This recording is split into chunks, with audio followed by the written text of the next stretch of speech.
Before the first forests, before the towering dinosaurs, before even the first true land animals dared to crawl from the shore.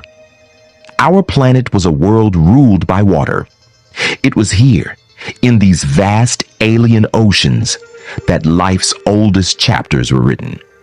These were not the oceans you know today. No familiar coastlines, no coral reefs teeming with tropical fish, no whales singing in the deep. Instead, imagine endless rolling waves under skies heavy with volcanic ash. The continents were small, scattered, and bare, lifeless rock and sand, scorched by the sun, battered by storms. The rest was ocean. Billions of years ago, the Earth was young and restless. Its surface boiled with volcanic fire, its skies filled with choking clouds of gas. But deep beneath this chaos, in the cradle of the seas, something miraculous was beginning. Microscopic life, simple, fragile, yet unimaginably resilient, stirred for the first time. These tiny architects of the future floated freely, harvesting energy from the sun or chemical reactions in the deep. They were the pioneers, laying the foundation for every creature to come. The ancient seas were unlike anything we could survive in today. Their chemistry was strange, rich with dissolved minerals, acidic in places and warm in others from volcanic vents that spewed heat and nutrients. Giant underwater mountain chains stretched across the planet while deep trenches plunged into eternal darkness. It was in these depths that some of the most remarkable events in life's history unfolded. In the darkness of the ocean floor, hydrothermal vents, black smokers, poured clouds of mineral-rich water into the cold abyss.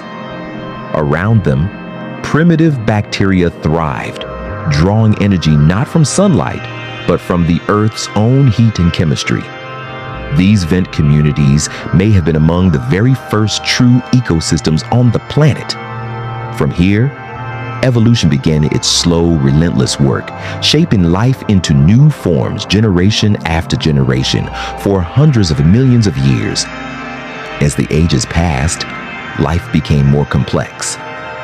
The once empty seas grew crowded with drifting colonies of cyanobacteria, tiny blue-green cells that changed everything. Through photosynthesis, they began releasing oxygen into the water and eventually into the air. It was the first great environmental revolution in Earth's history, the Great Oxidation Event. The oxygen they produced would poison many of the primitive life forms of the time, but it also paved the way for more complex life to evolve. The seas were no longer just a chemical soup. They were becoming a living, breathing system. The continents, still barren and desolate, slowly shifted, pulled by the restless movement of tectonic plates. Massive underwater volcanic eruptions created new islands and shallow seas, which became hotbeds of evolution. Here, in the warm, sunlit waters, life experimented with new shapes and strategies. Some cells joined together, forming the first multicellular organisms. They were small, barely visible to the naked eye, but they represented a profound leap forward. Over tens of millions of years, these tiny creatures evolved into the first animals. Soft-bodied forms like sponges and jellyfish drifted through the currents.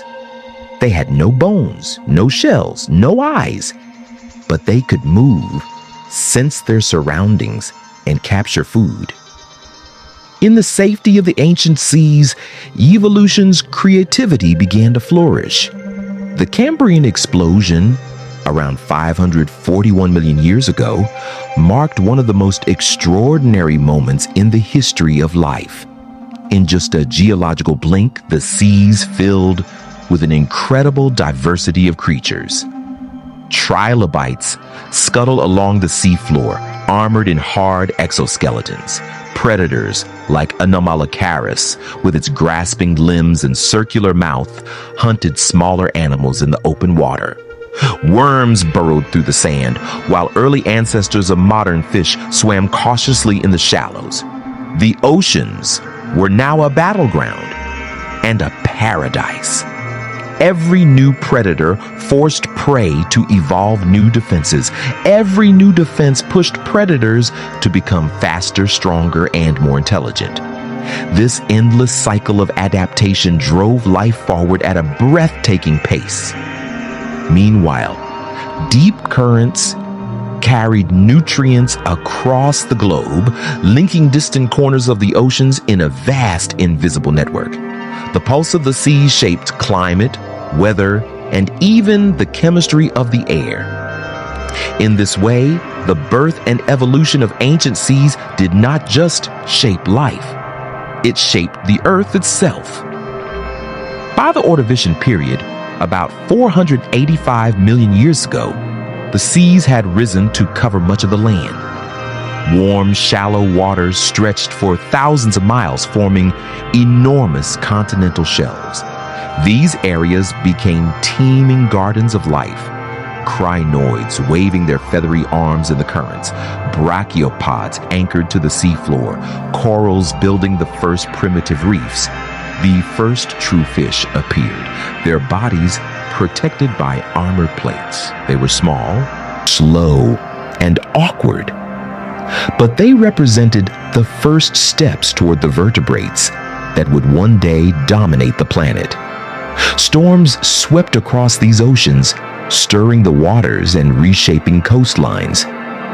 Massive underwater landslides could trigger tsunamis that rolled across continents. The Earth was alive, in constant motion, and life learned to adapt to every challenge it faced. Through the Silurian and Devonian periods, the oceans continued to transform.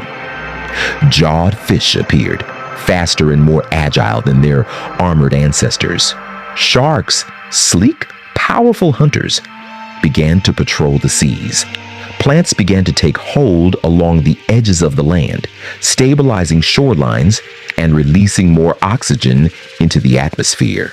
In time, the first adventurous animals would follow them out of the water, beginning the great colonization of the land. But even as life conquered new frontiers, the seas remained its beating heart. They were the cradle, the constant, the great reservoir of diversity and change. From the smallest plankton to the largest predators, every creature was part of a vast, interconnected web. And so the ancient seas gave birth not only to life itself, but to the rhythms and patterns that still govern our world today. The tides still rise and fall, as they did hundreds of millions of years ago. Currents still carry life and energy across the globe. And deep in the darkness, around volcanic vents, strange creatures still thrive, living fossils from a time when the Earth was young. When we look at the oceans today, we see only the latest chapter of a story that began billions of years ago. A story of fire and water, of survival and transformation, of chance and inevitability. The birth of the ancient seas was not a single moment, but a long and unfolding miracle. One that continues even now with every wave that breaks upon the shore. With every wave that breaks upon the shore, we are touching the remnants of an ancient heartbeat, a pulse that began long before human eyes ever saw the sun, before trees took root, before even the simplest fish swam. In the dim and silent world of the Hadean Earth, the oceans were not yet blue but black, swirling with minerals and heat. Lightning pierced the clouds in relentless storms, and meteors brought both destruction and the seeds of possibility. These first waters were more than a physical phenomenon, they were a cradle. Within them, a drama began. A drama so intricate and improbable that even today, With all our science, we can barely comprehend it. Picture it. Beneath those churning surfaces, molecules collided, broke apart, and recombined endlessly, forming chains of complexity. Some of these chains began to fold and twist into patterns capable of replicating themselves. This was not yet life, but it was the faintest whisper of it. The Earth, for the first time, was learning to dream. As the centuries turned into millions of years, this molecular dance became more refined. The earliest cells emerged, fragile, single-walled structures that clung desperately to the warmth of hydrothermal vents, those strange chimneys spewing mineral-rich fluids into the darkness. Here in the lightless depths, life found its first home. These vents were more than shelters. They were workshops of creation, forging the building blocks of biology from the chemistry of the planet itself. Time in this era moved not in days or seasons, but in epochs. With each passing million years, life learned something new. Some cells learned to trap energy from chemical reactions. Others discovered how to harness sunlight, giving rise to the first primitive photosynthesizers.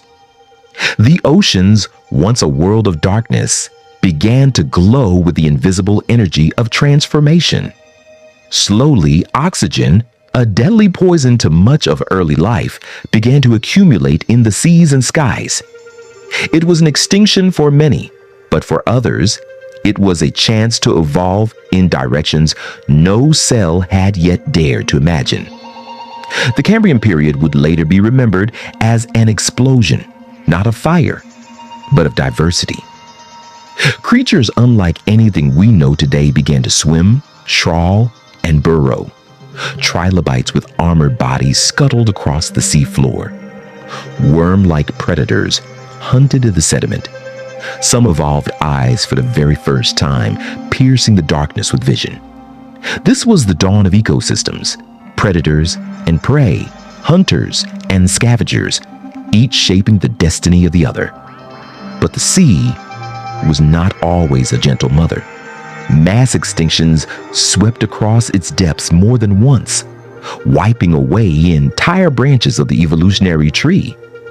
The Ordovician extinction, the Devonian collapse, each was a reminder that survival was never guaranteed. And yet each catastrophe created new spaces for the survivors to adapt and flourish, from fish without jaws to the first vertebrates, from soft-bodied drifters to armored leviathans. The oceans became a living library. Coral reefs rose like underwater cities built stone by stone from the skeletons of tiny polyps. Sharks, the ancient hunters, perfected their design so well that their descendants still patrol the seas 500 million years later. Then came a moment that would forever change the story. Life's first steps onto land. It began with plants colonizing the damp shorelines, anchoring themselves in the mud.